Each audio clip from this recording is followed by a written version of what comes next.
Չէ, մենք դժգոհ չենք, որ 58 անասնագոմ կառուցել է, բայց մեր ի սկզբանե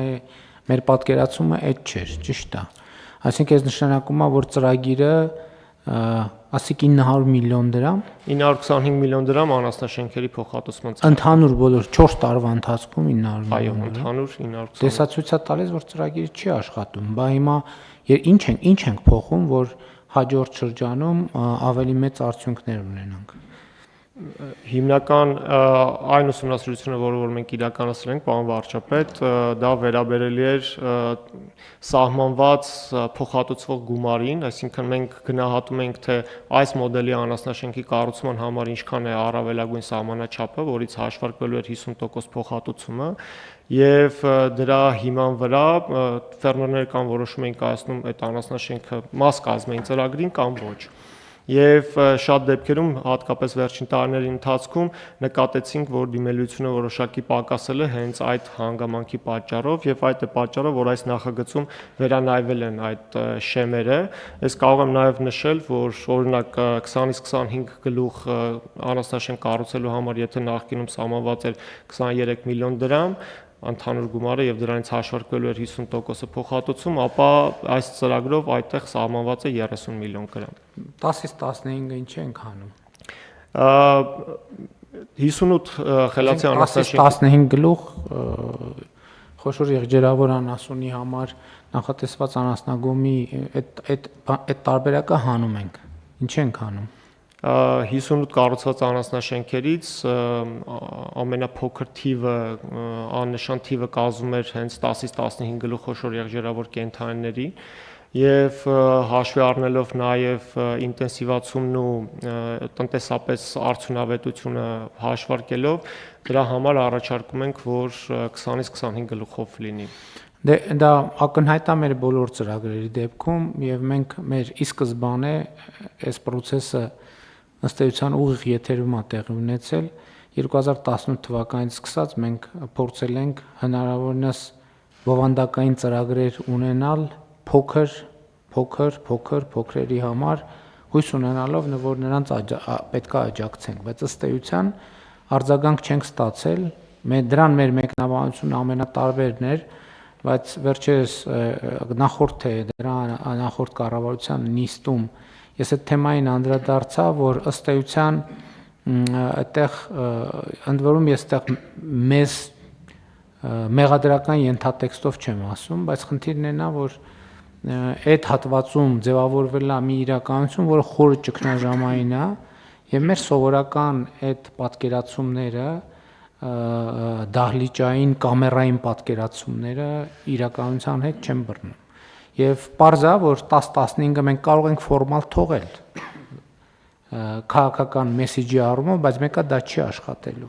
Բայց հիմա ես ուրիշ կողմից եմ ուզում մոտենալ հարցին։ Հիմա մեր խոշորը առավելագույն խոշորը մեր 100-ն էր, հա, 100 այս նախագծով մի առավելագույն սահմանաչափ ենք ավելացրել, այո, 95-ից 100 գլուխ։ Նախկինում 45 գլուխն էր առավելագույնը, հիմա շատ լավ։ Հիմա 100 գլուխ խոշոր եղջերավոր անասունի համար նախատեսված այս ծրագրի համար մենք ինչ փոխհատուցում ենք տալիս։ Մենք առաջարկում ենք այն գնահատված է 114 միլիոն դրամ, հետևաբար 114 միլիոն դրամի 50%-ը փոխհատուցում ենք, եթե այն գտնվում է սահմանամերձ բնակավայրերում, ապա 70% փոխհատուցում է տեղի ունենում։ Նաև նշեմ, որ պարոն վարչապետ Մի րոպե, 70%-ի բանը ինչքան է։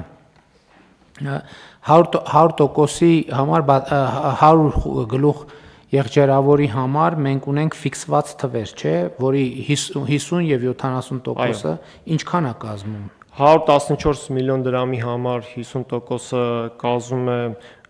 57 միլիոն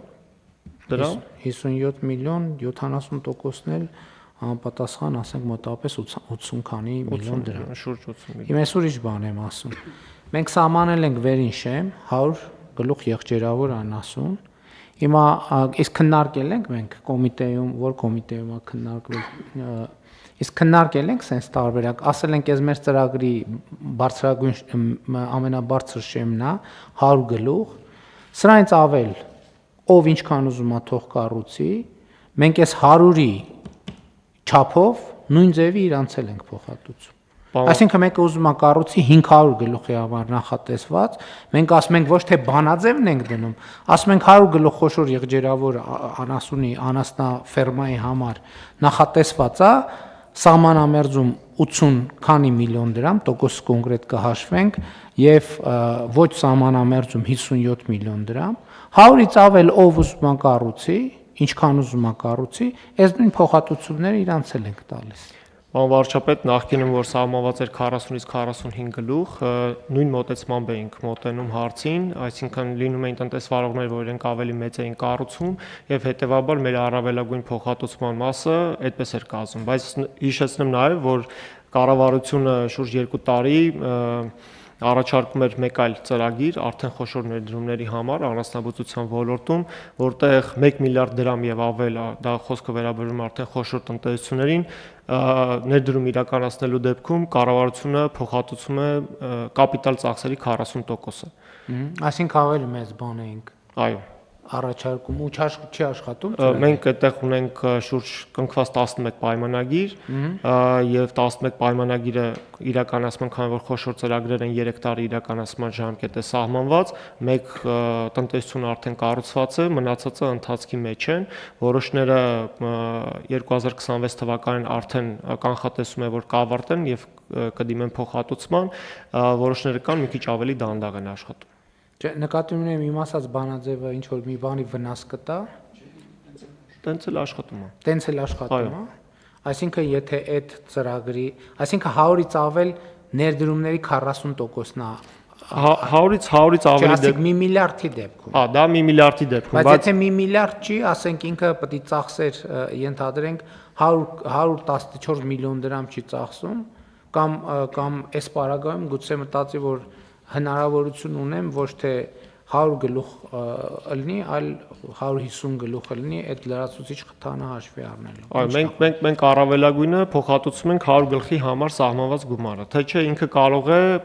մեծ ավելի մեծ նախատեսել, այո։ Այդպիսին է ծրագիրը, կարող է անել 200 գլուխի համար նախատեսված, որը 1 միլիարդ չի հասնում այդ ծախսը, բայց այս 100-ի փոխհատուցումից ինքը նորից կօգտվի։ Պարոն վարչապետ, ես համոզված եմ, որ նախագծով այդպես է, բայց թույլ տվեք եւս մեկ անգամ ճշտել եւ արձագանքել, բայց գիտեմ, որ նախագծով այդպես է սահմանված։ Առարկություն չունեք, եթե ասենք ինչ-որ մի բանի չի խանգարում, այդպես է պետք է անել։ Իսկ այն մյուս խնդրի հետ կապված հարգելի գործընկերներ, իրականում բան կա, խնդիր կա եւ հայեցակարգային եւ քաղաքական եւ սոցիալ-հոգեբանական եւ սոցիալ-տնտեսական խնդիր կա, որովհետեւ ըստ էության ամենափոքր սեգմենտին աջակցելու մեր բոլոր փորձերը իրենք անհաջողության են մատնվում։ Ու մենք պետք է հասկանանք ինչ պետք է անենք, որովհետեւ այդտեղ մենք լուծումներ չունենք եւ ես կարծում եմ, որ այդտեղ սովորական լուծումների տրամաբանությամբ մենք չենք առաջնորդվելու։ Ընդ որում այս փակուղին զգացվում է եւ զգացվում է շատ տեղերում, որովհետեւ ելի եմ ասում, այն հատվածում, որտեղ ասենք օրինակ մարդիկ վարկերի տակ են, չգիտեմ, խնդրեմ ունեն, գյուղատնտեսությունը էֆեկտ չի բերում, այդ հատվածում մենք տասնյակ որոշումներ ենք կայացրել, բայց այդ տասնյակ որոշումները չեն աշխատում։ Այդ թվում են պատճառով գուցե որ ի սկզբանե չէին կարող աշխատել, որովհետև դրա տակ տնտեսական հիմնավորում չկա, այսինքն տնտեսական մոտիվացիա չկա։ Եվ այստեղ մենք պետք է հասկանանք, որ խնդիր ունենք, ճգնաժամ ունենք, պետք է հասկանանք, թե ինչ կարող ենք անել։ Ընդհանուր մենք մյուս հատվածներն ենք քննարկում, այդտեղ պետք է գնալ գուցե պետք է գնալ շատ բարդ եւ ռադիկալ լուծումների։ Մենք պետք է արձանագրենք ուղղակի նախորդ նիստում էլ ըստ էության դրա մասին խոսացինք, որ 3 տեղում 4-5-7 կիլոմետրական հեռավորության գտնվող անջրդի հողերում հողեր ունեցող մարդիկ ուղղակի գյուղատնտեսությամբ պետք է չզբաղվեն Որովհետև հնարավոր չի այդ բանաձևով գյուղատնտեսությամբ զբաղվել, բայց հարց բայ այդ մարդիկ ինչով զբաղվեն։ Եվ այստեղ հարցը առաջանում, որ մենք պետքա որոշակի ծրագրեր մշակենք, այդ թվում վերապատրաստումների կամ չգիտեմ այլ գործունեության խթանման, որպեսզի նաև հնարավորություն ունենանք այդ հողերը կոնսոլիդացնել եւ նաև դրանց համար նկատմամբ տնտեսական հետաքրքրություն ձևավորել։ Ես էլի ուզում եմ վերադառնամ այդ բանին։ Դուք էլի նշեցիք, էլի նշում ենք ամեն անգամ գյուղատնտեսական բան կոոպերատիվներ, բայց դա էլի գնանք խնդրենք աղաչենք, ես չգիտեմ ինչ հաջորդ լուծումը կարող է դա լինել տեսականորեն, որ գյուղացիները իրանք հասկանալով, որ առանձին չի ստացվում ու չի ստացվելու, գոնե այդտեղ կոնսոլիդացիայի այսքան խթան ենք դնում արտոնություններ, վարկերի եւ դա իմիջիալոց նաեւ սև ցուցակներից դուրս գալու ճանապարհ է, որտեվ եթե անհատը սև ցուցակում է եւ չի կարողանում ստանա, երբ որ ինքը ձևավորի գյուղատնտեսական կոոպերատիվ 100 հոգով, այդ գյուղատնտեսական կոոպերատիվը սկսելու է 0-ից։ Բայց այստեղ խնդիր կա, որը էլի սոցիալ հոգեբանական ոլորտի խնդիր է, 100 հոգին պետք է կարողանան ընտրել կառավարիչ, վճարել այդ կառավարչին, վճարել, որ ինքը այդ իրանց հողերը միավորի եւ դարձնի շահութաբեր։ Եթե սա չեն անելու, մենք պետք է ուղիղ ասենք, Ժորժ ջան, չի ստացվելու տեղ ոչ մի բան։ Մի հեկտարանոց հողում չի ստացվելու ոչ մի բան։ Այսինքն եւ դա մեր 7-ամյա պրակտիկան ցույց է տալիս, որ արտոնություն տվել ենք, արել ենք, զրոյական տոկոսներով գյուղատնտեսական վարկերը արել ենք, որոնք 0 էֆեկտ, մենակ մարդիկ ավելյալ ընկնում են սև ցուցակ, որովհետեւ տոկոսը 0, բայց մայր գումարը պետքա վճարվի։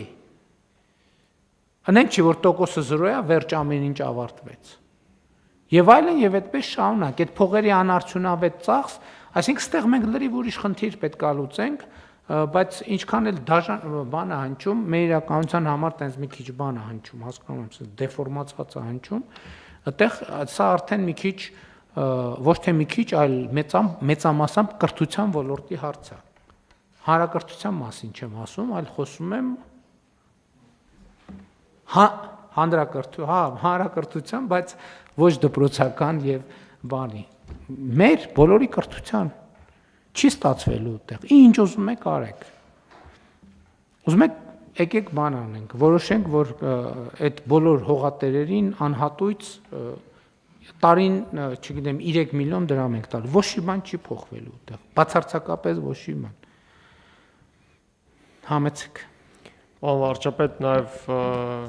այս առիթը օգտագործելով ուզում եի նաև նշել, որ ընդհանուր առմամբ անասնաբուծության ոլորտում, եթե մենք ցանկանում ենք մթերատվության բարձրացում ունենալ, դա միայն պահվածքով չի սահմանափակվում կամ պահվածքով չի պայմանավորվում, պահվածքով, այսինքն անասնաշենքը դա պահվածքի ձևն է, պայմաններն այն։ Հետևաբար 3 կարևոր բաղադրիչ կուզենայի առանձնացնել, որը 3-ի պահպանման դեպքում նոր մենք ունենում ենք համալիր արդյունք, մեկը դա իհարկե պահվածքն է եւ կառավարության այս ծրագիրը խթանում է հենց արդյունավետ պահվածքի մեխանիզմները, երկրորդը դա գենետիկան է եւ գենետիկայի համար է, որ կառավարությունը տոհմային կենդանիների նաեւ ձեռքբերման աջակցության ծրագրեր է իրականացնում, նաեւ հիշեցնեմ մեր գործընկերներին, որ կառավարությունը 2025 թվականին արհեստական սերմնավորման համար փոխհատուցման ծրագիր է իրականացնում եւ այստեղ մենք 70%-ի չափով փոխհատուցում ենք եւ ծրագիրը մեկնարկել է արդեն Շիրակի, Գեղարքունիքի, Սյունիքի մարզերում, այդտեղ մենք եղած գենետիկան բարելավում ենք արհեստական սերմնավորման միջոցով եւ երրորդը, որը որ շատ կարեւոր է նաեւ պահպանել, դա կերն է, սնուցումն է։ Եվ այստեղ կերի արտադրության համար էլ մենք մի քանի տարբերակներ ենք առաջարկել եւ քչերն են հիշում, որ կառավարությունը լիզինգի, ագրոպարենային լիզինգի ծրագրի շրջանակում հիդրոպոնիկ կերի սարքավորում ձեռք բերելու համար այնտեղ անհրաժեշտ 20% կանխավճար կա, այդ 20% կանխավճարի 80%-ը կառավարությունը որպես դրամաշնոր է տալիս եւ արդեն սարքավորումը ինքը օգտագործելով կարողանում են մարդիկ առանց գրավի միջոց ունենալու ապահովման անհրաժեշտություն կարողանում են այդ սարքավորումը ձեռք բերել եւ հիդրոպոնիկ կեր արտադրել։ Պարոն Խոջյան, ամենայն հարգանքով ձեր թվարկածը ոչ թե առաջին, երկրորդ, երրորդն էլ, այլ երկրորդը, երրորդը եւ չորրորդն էր, որովհետեւ առաջինը գիտելիքն է,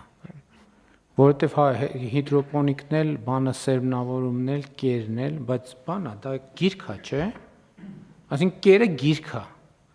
Եթե այդ գիրքը չես կարող կարդաս, տառերը չգիտես, ինչ կապ ունի, այդ կերը կա թե չկա։ Այսինքն այդ արդեն գիրք է, որը ինչ որ միտեղ դարակում դրած է։ Եթե դու չես գնաց այդ նախ այդ չգիտես որ դա գիրք է, երկրորդ ձեռը չես պարզել, չես վերցրել, չես կարդացել, ինչ կապ ունի, ուզում եք 62 հատ կառավարության ծրագիր ներկայացնենք։ Այն օրը ես մի հանդիպան ժամանակ սեն շատ հետաքրքիր խոսակցություն եմ ունեցել, հանդիպան մասնակիցներից մեկը հարց բարձրացրեց, ասեց իմ ընտանիքը բան ունի, այդ չեմ հիշի թիվը 30 թե 60 մեղվափեթակ ունի, որը մենք հետո խոսակցության ընթացքում պարզվեց, որը մենք որպես ժառանգություն ստացել ենք մեր պապիկից եւ տատիկից եւ հիմա խնդրում ենք աջակցություն, որ այդ մեղվա ընտանիքը վերականգնվի։ Ես հարց տվեցի, ասացի, բա ինչի վերականգնվի, ինչ ա եղել այդ մեղվա ընտանիքը, որ տատիկից եւ պապիկից ժառանգել ենք։ Դե ասեց, չկա այդ մեղվա ընտանիք։